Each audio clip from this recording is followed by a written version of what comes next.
Kamar yadda aka saba a duk ƙasashen Hausawa da ke yankin arewacin Najeriya da wasu yankuna inda yaren Hausa ya leƙa, nan ma a masarautar Bichi an gabatar da hawan ƙaramar sallah ƙarƙashin jagorancin Sarkin Bichi Alhaji Dr. Nasir Ado Bayero, sarki na biyu a wannan masarauta.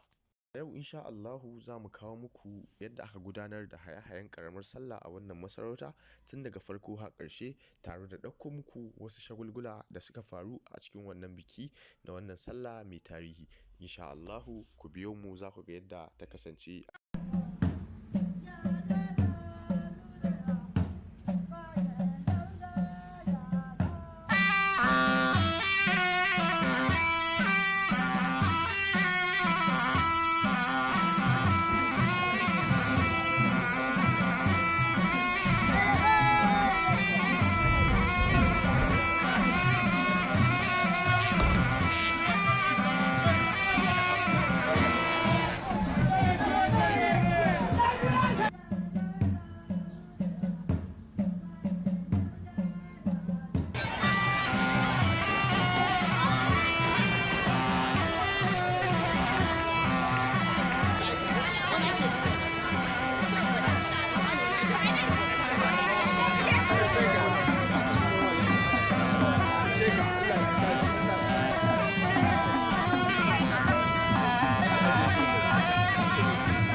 Sai ya ɗago ma hannu.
ƙara lafiya. Allah ya taimaki mai martaba. Allah ya ƙara lafiya. Allah ya taimaki mai martaba. Barka da ciki.